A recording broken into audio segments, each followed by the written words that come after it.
Visual Studio Code has some very nice and powerful features that you can use for better Python experience. This video is for newbies.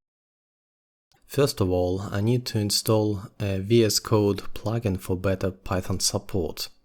I can do it via the welcome page, or when I open any Python script, VS Code automatically suggests to install it. It adds Python code completion, code navigation, refactoring features and much more. You can read about what it does on its page. The next plugin I want to install is the Code Runner.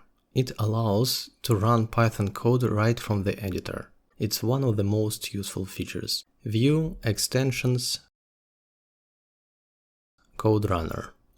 It's a great plugin that completely understands virtual environments you are using. For example, I have some globally installed Python packages, and you can see that I have here the requests library. Now I want to create a virtual environment. It's a local environment which is isolated from the globally installed Python packages. I will make a video about it.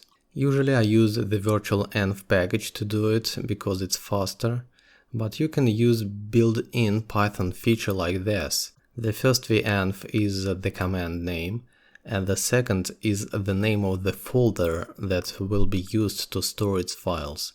Now I have to activate it. Let's look at the installed packages. And we can see that there is no installed packages. But as you can remember, I have globally installed requests library. And now I want to create a folder for my Python projects.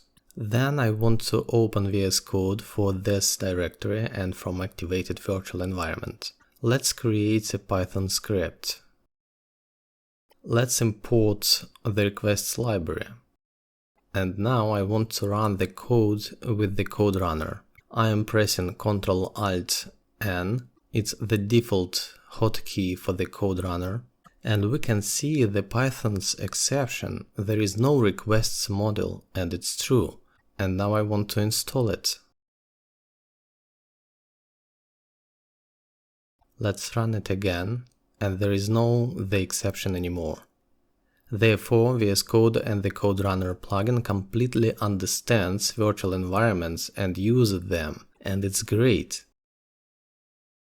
The next powerful feature of VS Code is the code introspection or go-to definition. It means the following. Let's say I have here some function and a class.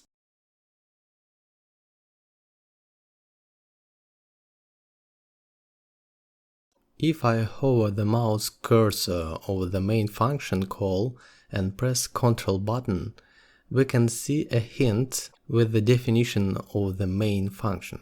If I Ctrl and click on the main function call, I fall into the main function definition. The same with the student class. The same works for imported libraries, and it's very cool. Now let's say I want to rename the main function and rename all occurrences of its calls. I'm selecting it, right mouse button, then rename, or just press F2. And it says that I have to install the rope library. Okay, let's install the rope library. Now let's try to rename it again. Select, right-click to rename or press F2. And we can see that all occurrences of the main function were renamed. Maybe you'll want to learn Django or Flask frameworks, and so I want to show you how to create snippets to use with the Ginger 2, Templater or Django template language. And one of the tedious things regarding to them are blocks, for example, and it looks like this.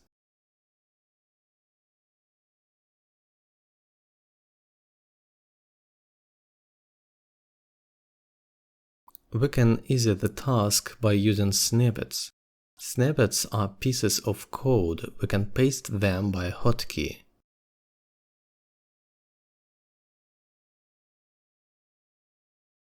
File, preferences, user snippets, and the new global snippets file. Let's name it just snippets. Here I want to copy and paste this example.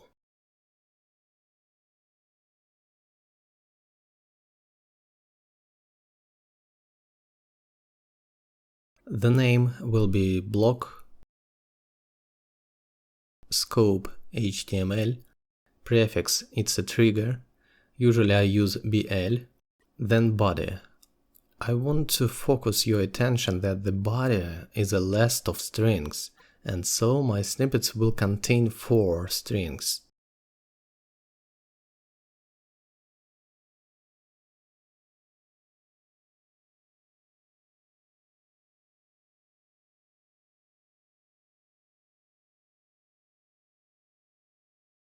$2 and $3 are tab stops, and I want to use content as the default value, but it should be a tab stop too. Let's test it. It's working. Or you can install and use the Genera plugin or Django snippets plugin, for example. They are also quite useful plugins, but you have to learn them. Now I want to show you a little thing that I hope will be useful for you. And from time to time you are asking me in comments about how did I do it. Sometimes we need to wrap an HTML tag with another HTML tag. And it looks like this. And again, we can easy this task too. The Emmet plugin that expands these abbreviations has a feature for it. I just want to set a hotkey for it, so I am pressing Ctrl Shift and P to get the command panel. Then I need Emmet wrap with, and it suggests abbreviation. There is a gear to the right. I click on it and double click, and I have to input desired combination. In Atom I use Ctrl Alt and W wrap. Okay, let's test it. And it's working.